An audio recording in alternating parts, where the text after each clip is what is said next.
Hello guys, good evening, welcome to my hacks. और आज मैं फिर एक ऐसा उपाय, ऐसा वीडियो लेकर आई हूँ जिससे आपके बहुत सारे बिगड़े काम बन सकते हैं। आपके ग्रहों में चैतन्यता आ सकती है, आपके बिगड़े हुए ग्रह सही हो सकते हैं और आप अपने जीवन का जो जीवन काल है उसको शांति के साथ अच्छे से जी सकते हैं। मेरे उपाय पहले भी बताई थी, सभी वनस्पति शास्त्र के होते हैं, वनस्पति तंत्र के होते हैं। पेड़ पौधों से मेरा उपाय होता है, जो मैं बताऊंगी आप लोगों को, वो पेड़ पत्ते पंचांग इन्हीं का होगा, ज़्यादातर जड़ी का होता है, जिसमें आपके खर्चे भी कम लगें और आपका काम भी अच्छे से हो जाए। तो ऐसे ही कुछ उपाय हैं कि जब आपके ग्रह खराब चल रहे होते हैं तो आपके अंदर कितने बदलाव आते हैं, आप कैसे हो जाते हैं, ये सारी चीज़ें लक्षण के साथ उपाय बताऊंगी। 2-3 उपाय हैं, करके देखिएगा, निश्चित तौर पे 101% रिजल्ट अच्छा आएगा। पहले की भांति मैं हमेशा कहती हूँ 101% रिजल्ट। इसका मतलब होता है आप कैसे भी कार्य करोगे, उपाय करोगे, उसका फल आपको तुरंत मिलेगा, निश्चित मिलेगा।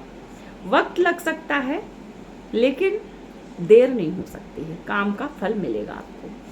तो आज बता रही हूँ कि पशु पक्षी, अगर अपना ग्रह सही करना, कोई सा भी ग्रह खराब हो, आपको पता नहीं है कि आपके कौन से ग्रह खराब हैं, आप कुंडली नहीं दिखवा सकते हैं, आप इतने सक्षम नहीं हैं, आपके पास पैसे नहीं है एक्स्ट्रा खर्च करने को, तो आप स्वयं ये चीज़ें कैसे सही कर लें। तो पशु पक्षी जानवर ये जो होते हैं ना, ये सब किसी ना किसी ग्रह का प्रतिनिधित्व करते हैं, कहीं ना कहीं आपस में जुड़े होते हैं और इनकी वजह से हमारे बहुत सारे ग्रह उपाय करने से सही हो जाते हैं। तो आज का ये उपाय जो है वो कुछ पशु पक्षियों को लेकर ही है। पहला उपाय है आपके लिए कि आप मन अशांत रहता हो, तरक्की नहीं हो रही हो, घर में लक्ष्मी नहीं हो, लक्ष्मी का वास ना हो, दरिद्रता हो, परेशानी हो रही हो, तो आप ये काम जो मैं बता रही हूँ ये संडे के दिन से शुरू होगा और फिर उसके बाद आपको डेली करना पड़ेगा। संडे के दिन रात को एक भगोने में, कटोरे में आप पानी डालिए, 1 लोटा, उस पानी में थोड़ी सी शक्कर डालिए, शक्कर थोड़ी ज़्यादा ही डालिएगा। फिर उसमें चावल डालिए, चावल शक्कर पानी का मिश्रण इतना हो कि चावल उसमें फूल जाए, भीग जाए, टूटे नहीं। थोड़ी देर बाद, जब 2-3 घंटे बाद चावल फूल जाएगा तो उसको किसी छन्नी में छान के चावल को निकाल लीजिए। पानी तो वैसे भी सूख ही जाएगा, इतना पानी डालना है कि ज़्यादा बचे ना। तो वो चावल जो है जब फूल जाए तो उसको किसी छन्नी में छान लीजिए।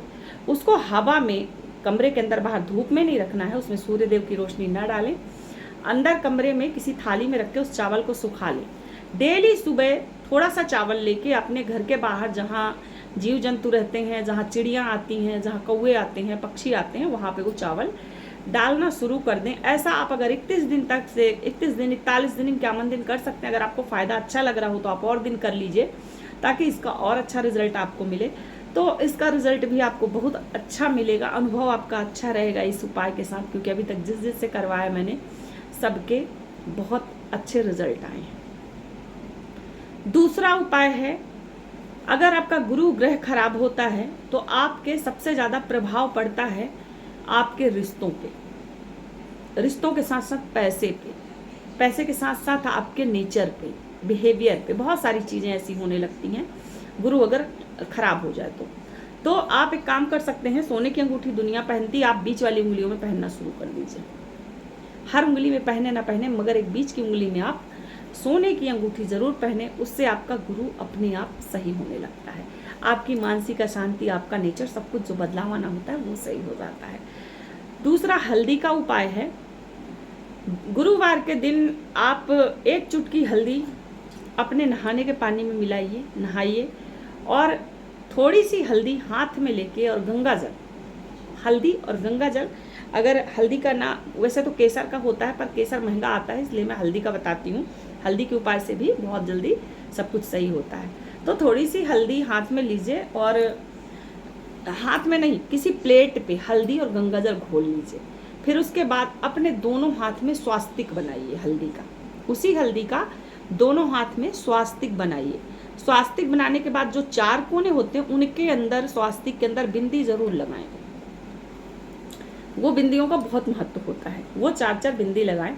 फिर जब दोनों हाथ में आपका स्वास्तिक बन जाए थोड़ा सा 2 मिनट वेट करें कि आपका वो स्वास्तिक थोड़ा सूख जाए। जब वो स्वास्तिक आपका सूखने लगेगा तो आपको स्वयं हाथ में कड़ापन दिखेगा, समझ में आएगा। तो दोनों हाथों को ऐसे ऐसे ऐसे ऐसे करके मसलिए थोड़ी देर तक। इतना मसलना है कि इस हाथ की हल्दी इस हाथ में और इस हाथ की हल्दी इस हाथ में आ जाए, कर्म फल एक हो जानी चाहिए। तो ऐसे ऐसे हाथों को मसलते रहिए। तो ऊर्जा जो है, आपकी ऊर्जा जो है, बॉडी की ऊर्जा, आपकी मानसिक शक्ति वाली ऊर्जा, आपके अंतर्मन की ऊर्जा, वो सारी की सारी ऊर्जा उस वक्त इकट्ठी होगी आपके हाथ। जो आपके अंदर की ही ऊर्जा है, वो बाहर नहीं है। हमारे अंदर ही सारे कार्य करने की क्षमता होती है, ऊर्जा होती है। हम उससे अनजान होते हैं, अनभिज्ञ होते हैं, तो हम वो काम कर नहीं पाते हैं। अगर पता चल जाए कि कैसे अपनी ऊर्जा से अपन को काम लेना है, अपनी ऊर्जा से, अपनी शक्ति से हम कैसे अपना काम निकाल सकते हैं, तो अपन घर बैठे कर सकते हैं। तो आपको मैं वही उपाय बता रही हूँ। तो उन हाथों को, दोनों हाथों को ऐसे ऐसे मसलते रहिए। जब हाथ हल्का हल्का गर्म पड़ने लगे और हल्दी मिक्स हो जाए तो अपने चेहरे पे दोनों हाथ से, अपने दोनों हाथों से चेहरे को ढक लीजिए। ऐसा आपको एक बार नहीं 7 बार करना है। एक बार ढके, फिर थोड़ा घिसे, फिर ढके, फिर थोड़ा घिसे, फिर थोड़ा ढके। ऐसा 7 बार करने से आपके अंदर की ऊर्जा, जो ये घर्षण होने की वजह से हथेली पे आ गई थी, वो आपने चेहरे के अंदर ऑब्जर्व कर ली। जब उस ऊर्जा को आपने अपने चेहरे में ऑब्जर्व किया तो इसका फायदा क्या क्या होगा? आपके अंदर एक सम्मोहन शक्ति आएगी, आपकी वाणी अच्छी होगी, आपकी खूबसूरती बढ़ेगी, आप सुंदर और दिखने लगेंगे, आप आकर्षक दिखने लगेंगे। धीरे धीरे करते करते आपके अंदर का आकर्षण जागृत हो जाएगा। आपकी आंतरिक ऊर्जा ऐसी जागृत हो जाएगी कि आप स्वयं से काम करवा सकते हैं। कोई भी काम ऐसा जो नहीं हो रहा तो आप इसी ऊर्जा के द्वारा उपाय करके आप कोई भी कार्य करवा सकते हैं। तो आप अपनी आंतरिक ऊर्जा को जगाने का प्रयास जरूर करें। यह दूसरा उपाय था। एक और उपाय है मेरे पास, जिससे आप अपने पास निगेटिविटी है या नहीं है, या आप मेंटली परेशान हो नहीं हो, आपके साथ क्या घट रहा है, क्यों घट रहा है, पता करना है। तो उसके लिए एक उपाय करना है आपको। उपाय ये है कि आप आईने के सामने खड़े हो जाओ। धीरे धीरे आईने के सामने पहले खड़े हो जाओ, फिर धीरे धीरे आईने के पास जाते जाओ। एकदम से नहीं जाना है। झटके से आईने के सामने खड़े हो जाएंगे, आपको कुछ नहीं समझ में आएगा। दूर से धीरे धीरे धीरे आईने के पास चले जाइए। जब आईने के बहुत करीब पहुंचेंगे आप, तो आपके अंदर की जो आँख की काली पुतलियां हैं उन पे नज़र टिका दीजिए। आप उनको देखते देखते आपको एक नशा सा होगा, अंदर से हीलिंग होगी आपके बॉडी की भी और मेंटल पीस की भी। आपकी हीलिंग हो जाएगी अपने आप। आपकी बॉडी अपना ऊर्जा एक्सचेंज करेगी अपनी ही शकल के साथ, आईने के साथ। आप बस उसको देखते रहिए गौर से, उन काली पुतलियों पर नज़र जमाई रहिए। थोड़ी देर में वो काली पुतलियां आपको स्थिर होते हुए दिखने लगेंगी, एकदम एक जगह स्थिर हो जाएंगी, हिलनी बंद हो जाएंगी। फिर आपके चेहरे पे एक भाव उभरेगा। वो भाव बताएगा कि आपके साथ क्या चल रहा है और क्यों चल रहा है। अगर भाव कठोरता का आता है, बिल्कुल एकदम से कड़ा चेहरा आता है, एकदम क्रोध वाला आता है, गुस्से वाला भाव आता है चेहरे पर, तो समझिए कि आपके इर्द गिर्द कोई निगेटिविटी है जो आपके इस कार्य से नाराज हो रही है, जो ये चाह रही है कि आपकी आंतरिक ऊर्जा जागृत ना हो। क्योंकि अगर आप ऊर्जावान हो, आपके अंदर आंतरिक ऊर्जा है, तो कोई भी निगेटिविटी आपके अंदर नहीं आ सकती है। आप अगर कमजोर हो, वीक हो, आपकी ऊर्जा काम नहीं कर रही है, बॉडी की ऊर्जा, मेंटली ऊर्जा, तो वो फिर आपके ऊपर इफेक्ट करता है। तो अगर आपके साथ ऐसा होता है तो मतलब आपके पास कोई ऐसी चीज़ है जो आपको ऐसा करने से रोक रही, तो आप उस चीज़ को तो बंद ही कर दें तुरंत, और कहीं से कोई उपाय करें। जैसा भी मैं बताती हूँ कि नेगेटिविटी है तो आप क्या करें, मैं कई वीडियो डाल चुकी हूँ, आप देखे होंगे, या फिर कोई आपके आसपास ऐसा हो जो देखता हो इन चीज़ों को, उनको दिखवा लीजिए। अगर वहीं पे आपके चेहरे पे स्माइल आती है, बहुत अच्छी सी सौम्य सी स्माइल, जिसको देख के आप लोगों को लगता है कि आप उसकी तरफ आकर्षित हो रहे हो, उस स्माइल की तरफ, उस हंसी की तरफ आपका झुकाव बढ़ रहा है और आपकी आंखें आपके चेहरे से हटना बंद हो चुकी हैं। आपकी आंखें आपके चेहरे पे एकदम फ्रीज होते जा रही हैं। तो जब ऐसा होने लगे तो आप समझिएगा कि ये आपके पास, आपके अंदर कोई पॉजिटिविटी है, कोई पॉजिटिव ऊर्जा है, जो आपकी घर की भी हो सकती है, कोई बुजुर्ग भी हो सकता है, या फिर कोई देवी देवता है जो आपके ऊपर हैं। आपका फेस उस वक्त वैसा ही होगा जैसा आपके अंदर होगा। जब आप ये उपाय कर रहे होंगे ना तो जी हाँ आपके अंदर चलेगा, वही आपके फेस पे आएगा। आंखें स्थिर रहेंगी, चेहरा हंस रहा होगा, आंखें आपकी हिलेंगी नहीं, उसके बाद भी चेहरे की स्माइल बताएगी कि ये स्माइल किसके जैसी है। मतलब स्माइल के भी तरीके हैं। अगर एकदम से जल्दी वाली स्माइल है, समझ जाइए कि बड़ी जल्दीबाजी वाला इंसान है। और अगर उस स्माइल में ठहराव है, आपको देख के मुस्कुरा रहा, तो इसका मतलब आपके घर की कोई ऐसी चीज़ है जो आपको आगे बढ़ने में हेल्प कर सकती है। तो आप अपनों से ही ऐसे हेल्प ले सकते हैं, अपनी ही ऊर्जा से हेल्प ले सकते हैं, अपनों की ऊर्जा से हेल्प ले सकते हैं। ऐसे उपाय जरूर करें, इनमें पैसा रुपया लगता नहीं है। ये उपाय बहुत कम लोग जानते हैं। मैं तो उंगलियों तक की ऊर्जा जानती हूँ कि आप एक एक उंगली की ऊर्जा का उपयोग कर सकते हैं। आपके अंदर कितनी शक्तियाँ हैं, कितनी पावर है, ये आपसे ज़्यादा बेटर कोई नहीं जान सकता।